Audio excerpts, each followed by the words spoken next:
Yeah, don't you hate that advertising? That advertising is so lame. It's like read this one book and it's like an Yeah, MBA. It's like no, I no, don't because know. you have to read at least like 8 books to get an MBA. Like there's no way you can get an MBA out of one book, but you can get an MBA like education by joining the Business Buyers Club, listening to Acquisitive, and visiting the Deal Academy.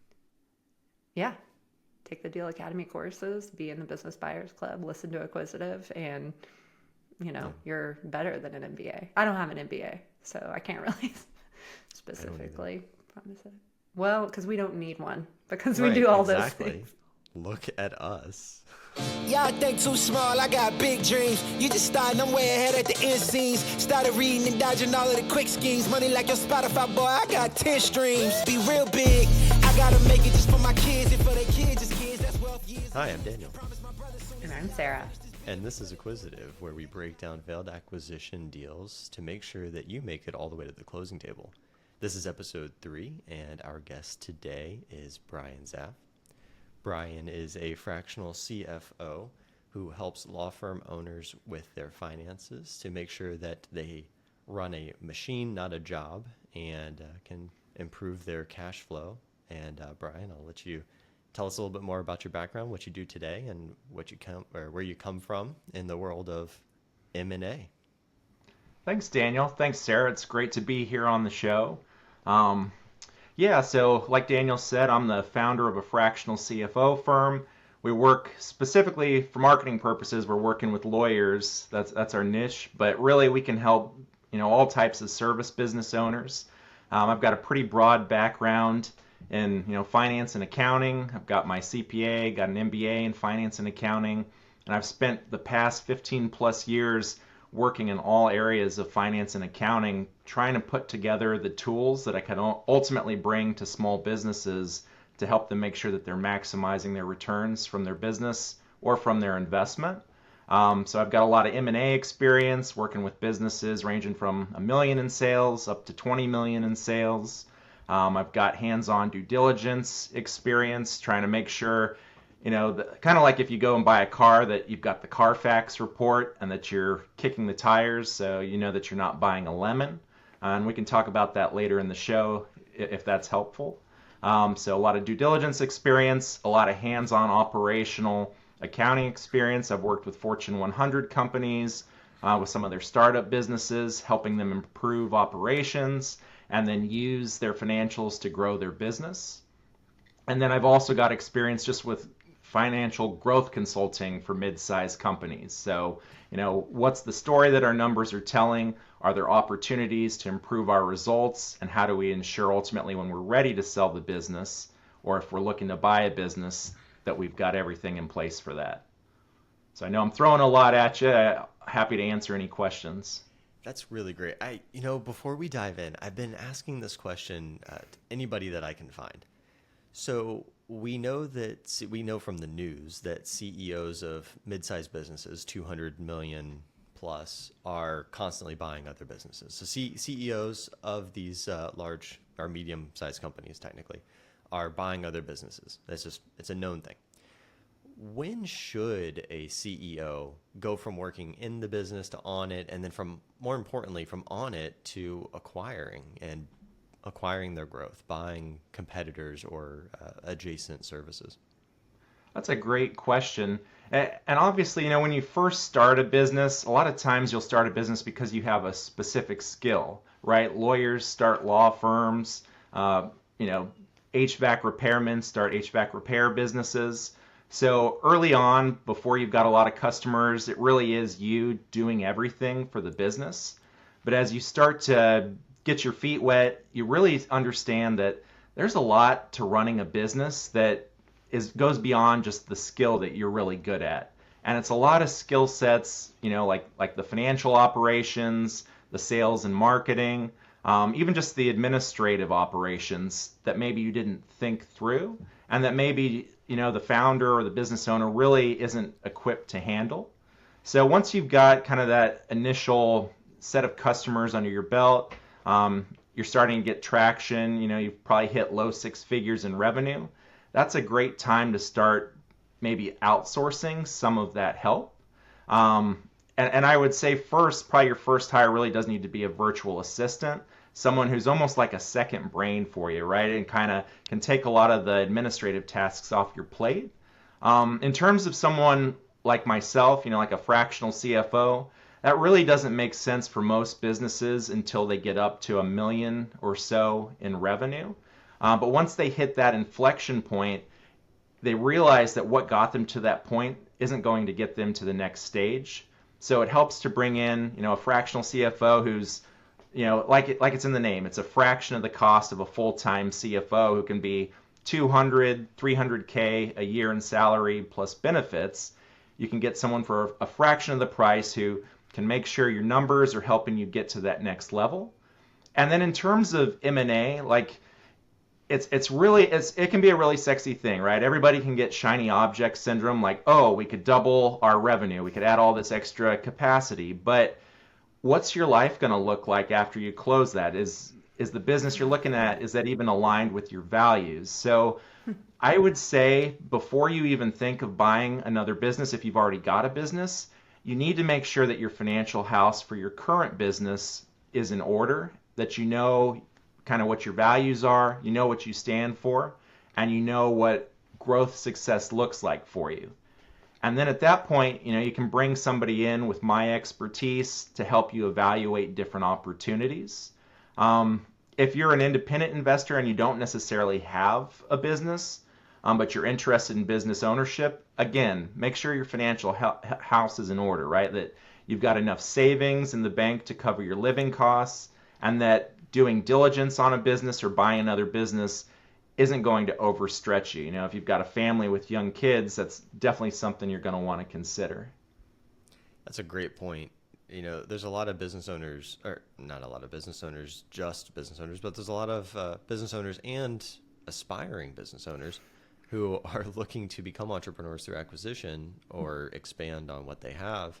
And, sometimes they do it too early.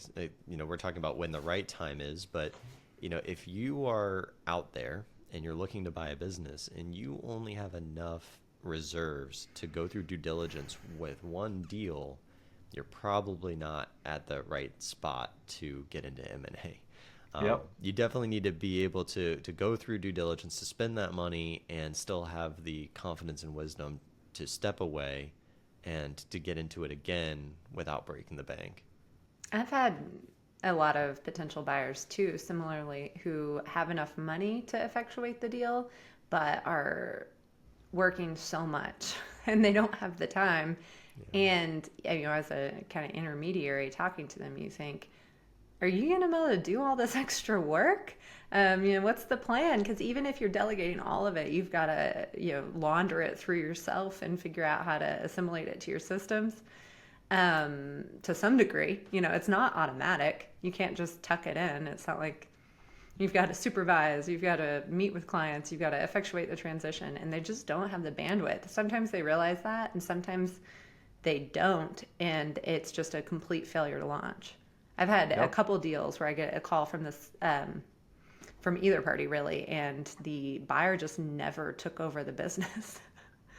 They just never had the capacity. The sellers continuing to provide services or do whatever because they don't, there's usually some kind of contingent payment. They don't want to lose out on that, and they can't figure out how to just abandon everyone that they've been working with for years and years. So they're still working. They've already sold the business. The buyer just hasn't taken it from them, and they can't sell it again. So they call me and say, what am I supposed to do? I'm stuck. How, and I just say, walk away. Yeah. Send the keys back to the buyer in the mail and just turn your email off, because that's really the only option. Well, yeah, right. It's that sunk cost fallacy. They've put so much into the business, it's hard to let it go. But ultimately, that would be in their best interest to take the money that they've gotten and move on. Yeah, it's but I can only, in those cases, I think the reason that that's happened is because the buyer completely and utterly bit off more than they could chew. Yeah, and that's why it's so important to have a strong plan before you actually move forward with buying a business. So with your wealth of experience, Brian, and the financials and the operational elements of this, and in due diligence components of a deal, what do you recommend? How do you build a plan during the analysis stage so that you know that you can effectively take over and succeed at closing and beyond? Yeah, and I think it almost starts before the analysis stage, kind of like we touched on.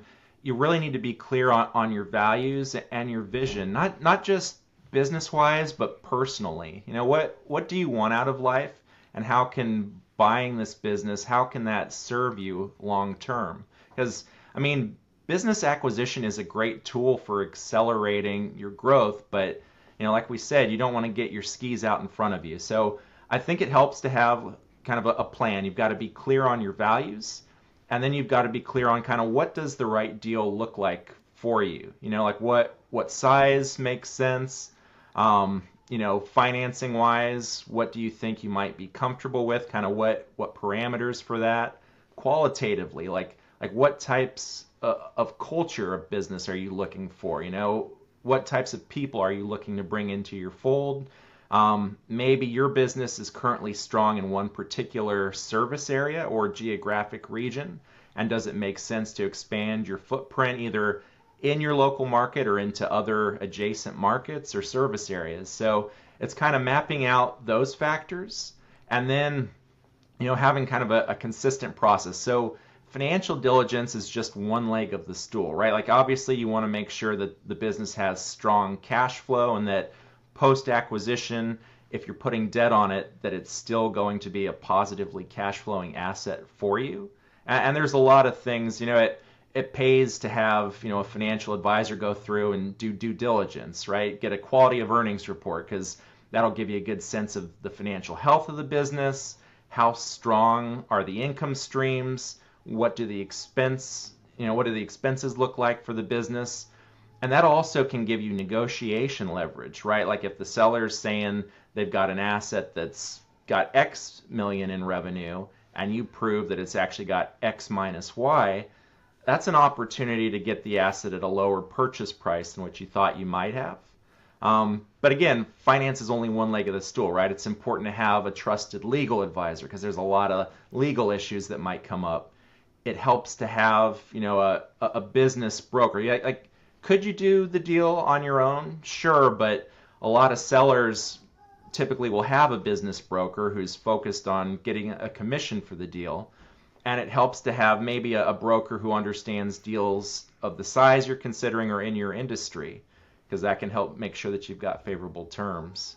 I think chiming in on what Brian says, all those intermediaries, I like your terms, the legs of the stool. A lot of those legs of the stool, including your bankers and brokers, only get paid if the deal goes through. And you already, as a potential acquirer, have so much gravitational pull because of your sunk costs, your imagining of the future. You have so much emotional, time spent. You have a lot of emotional eggs in that basket too. So if you're only talking to bankers and brokers who have their, trust me, they've done the numbers and they know how much money they're going to make if it goes through, and they're motivated by that too. If you can have advisors or mentors or family members who can be far enough removed, they don't have any personal interest in whether it goes through or not, and they can just be a sounding board for you, I think it's really, really, really valuable, because I do think you get to this point where you've got it sucks you in because you've spent time. And similarly, the role that you provide, Brian, I think is very objective when you're going through that. So you've got, you get paid either way too. So I think that's a really valuable, somebody who knows under the hood, who sees a lot of deals, who gets paid whether it goes through or not, and can give you some reasonable advice. And I also wanted to ask, so give us some examples. What kills deals when you see it, or what has scuttled something or surprised everyone? Sure, yeah, and I guess I could give you maybe a deal story to provide some context on this. So one of the deals that I looked at, years ago, we were advising a small investor group, and they had an LOI for $20 million, and they were buying a furniture manufacturing business. It's the type of stuff like if you went to like a restaurant or a hotel with an outdoor patio, that you would see their furniture there. And the owner had presented kind of an adjusted EBITDA figure, which that's a proxy for like the operating cash flow for the business. So they'd presented a figure of $2.5 million. And in the course of diligence, we determined that figure should have actually been $2 million, which would have ultimately, I think it was an 8x multiple on the deal, so that would have been like a $4 million haircut to the price, dropping it to $16 million. And some of the factors that we saw that resulted in that lower figure, well, the owner had put forward a lot of adjustments claiming personal expenses, which is typically an add back, right? If it's stuff that's not needed to run the business, you can add that back.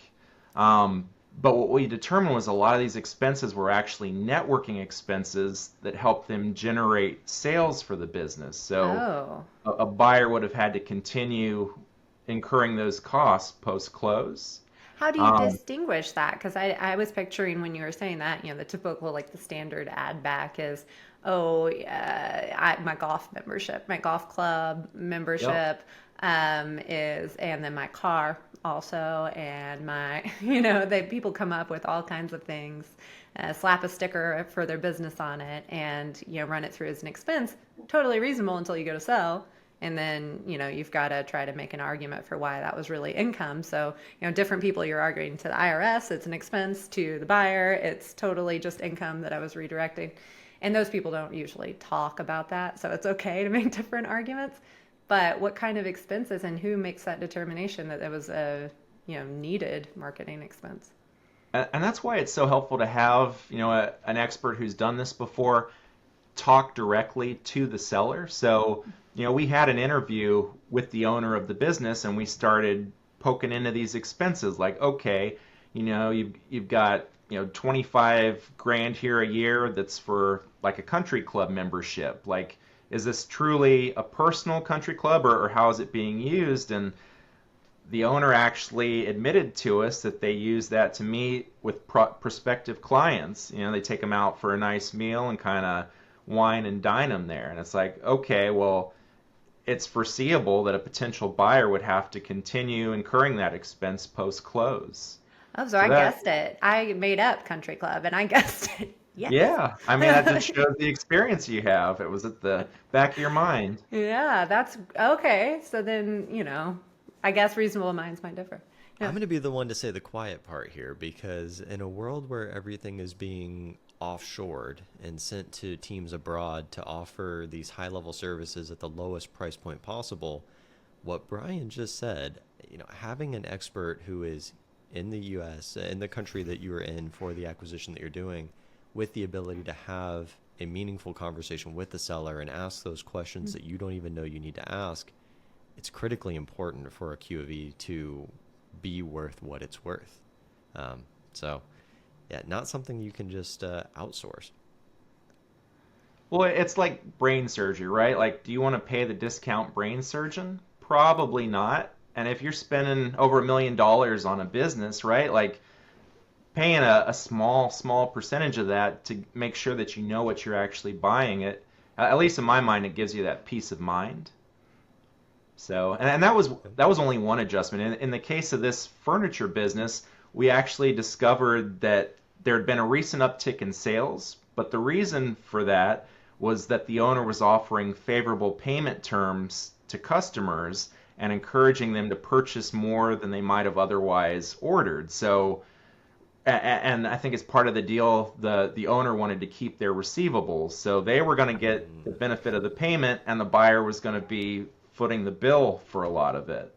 Oh, man. And taking probably a lot more risk. So yeah, exactly. Because that would have reduced sales, right? If they bought more today than they normally would, they're probably going to buy less tomorrow. And that's just stuff that you don't think about or realize until you really start kicking the tires.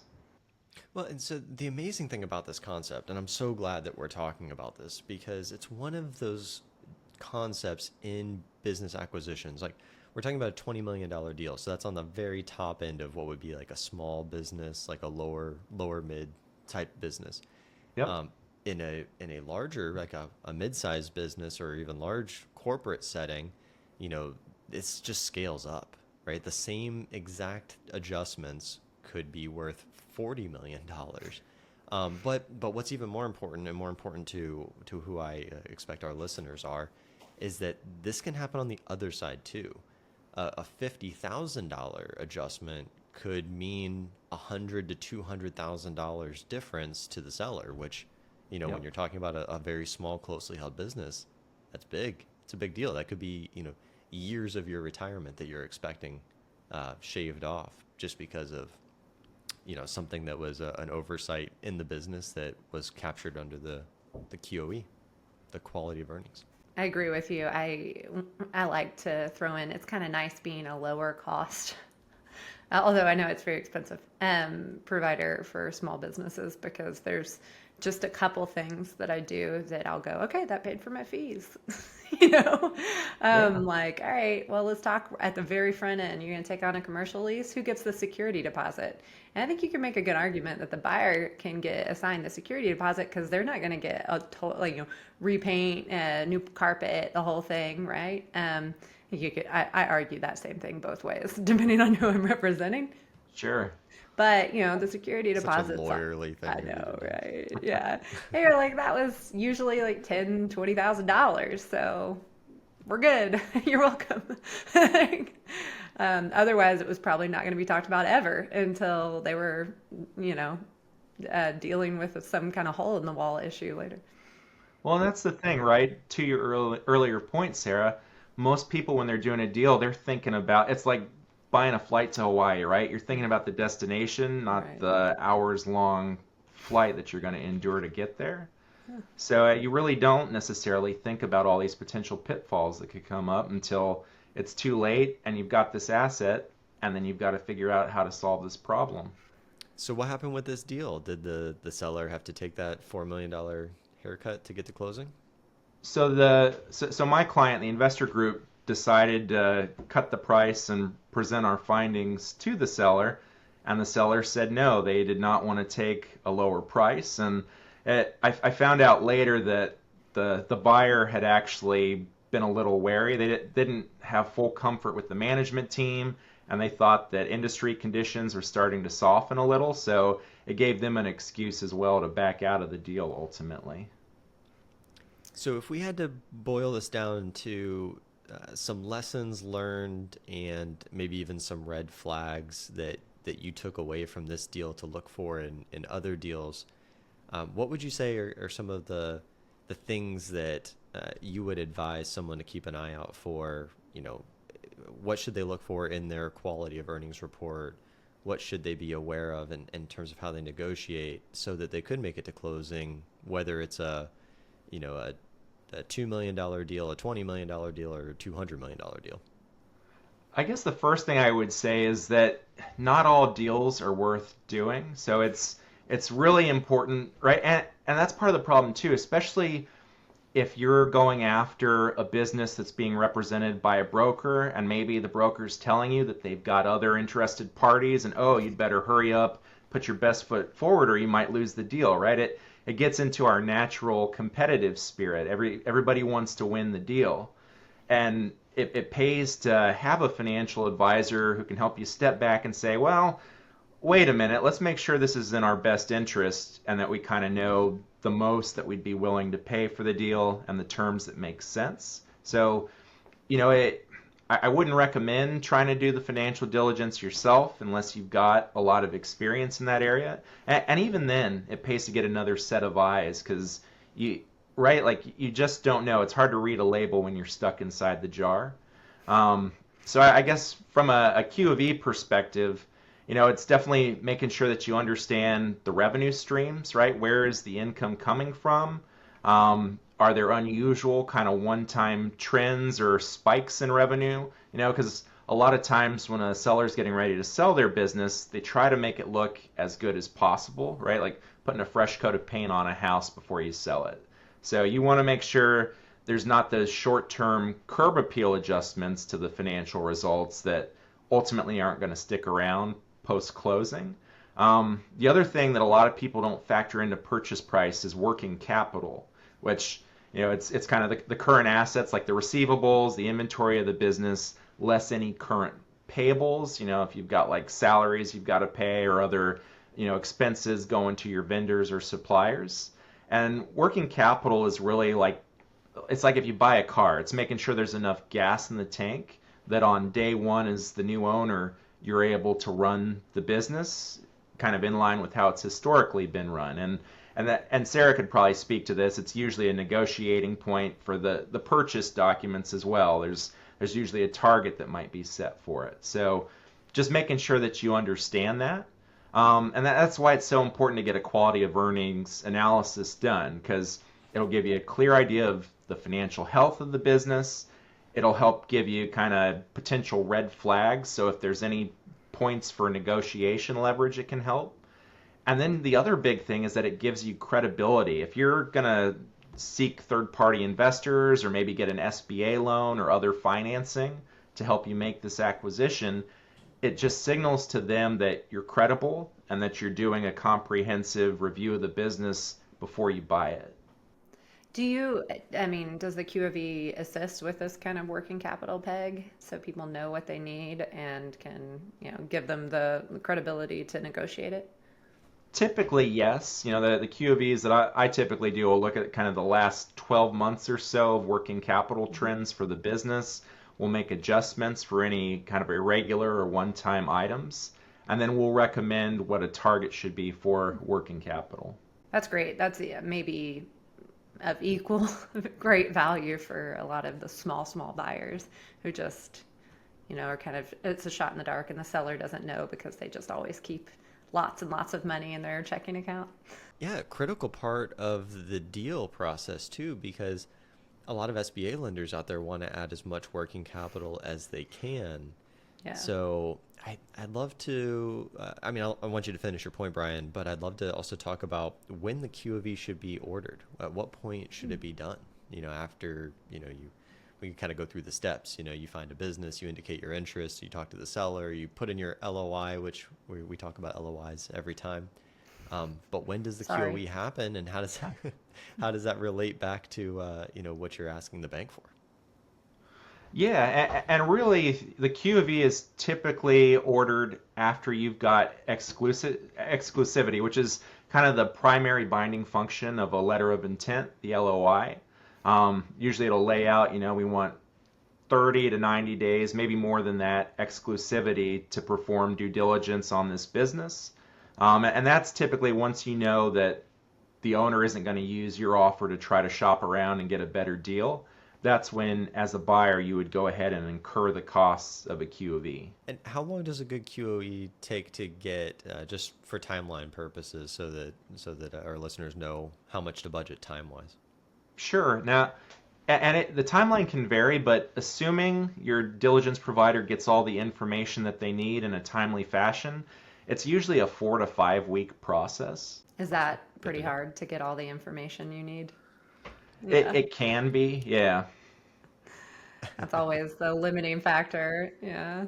And it goes kind of back to your earlier point, right? Like you've got either a busy seller or you've got a busy buyer, and it's just hard to allocate time because it's a lot of information that goes into doing proper diligence, and it takes time to gather it. It is. When you have these smaller deals, they're so much more complex because you have the owner-operators running the deals, and there's no buffer between the person who's doing all the work, the person who has to keep the wheels from falling off, and the person who's doing the deal, and the emotions of all of that kind of compounding.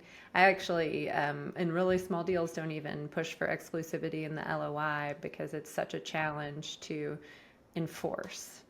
And it's just constantly broken. So it's a lot of times, exclusivity is offered in exchange for like a deposit of several, tens of thousands of dollars. And my clients would rather take the risk of a different buyer coming through than risk tens of thousands of dollars. So, but once you're under LOI, I think you can pretty easily ensure exclusivity by taking up all the time of the owner, operator, seller in diligence. They don't have time for another buyer, so you're good. And that's also probably a signal too, if they're not responding to your multiple requests for information, maybe they are either too busy in their business or they're shopping it around to others. The big takeaway that I'm hearing, I mean, you get emotional in these deals, and sometimes maybe you fall in love with the type of business, the business's culture, its positioning, its geographic location. You know, maybe you're moving from somewhere very cold to somewhere nice and tropical, and it's easy to lose sight of those obvious indicators that it is okay, not just okay, you should walk away. You should walk away from the deal. And the only way that you can really do that, keep an eye on that, is with a professional who is doing a quality of earnings report during your due diligence. Something else that jumped out that I want to mention real quick is last week when we were talking to Shannon Hay, he mentioned that, you know, these smaller deals, especially deals like under 10 million, you typically don't need more than one broker. You don't typically get more than one broker in the deal. And I mentioned some ethics elements or some contention there about that topic. But something that I realized today with Brian is that you know, even if the broker is unwilling to co-broker a deal, you can always have a fractional CFO in your corner who can help you keep an eye on the finances, keep an eye on those metrics. And if you work with someone like Brian, they understand the mergers and acquisitions process as well. So a great person to add on your deal team. So with that, Brian, what would you like our listeners to know? How can they connect with you, and how can they work with you? Sure. And I really appreciate you guys having me on. So as a special thank you to you and your listeners, I'd love to offer up just a free financial assessment. So if anybody either has a business and they just want to make sure that the financial health is okay, or if they're considering buying a business, I'm happy to take an initial look at the deal there. And I can offer, I can point out any growth opportunities that I see hanging out, any potential red flags that might be holding them back. So happy to do that, and I can share a link if your listeners want to book that call. All right, we'll make sure that that's in the show notes, in the description, and the comments wherever you are listening to this. There will be a link and some information to make that happen. Thanks so much, Brian. This is great. And I can't wait to have you back to hear another story and some more lessons. Looking forward to it.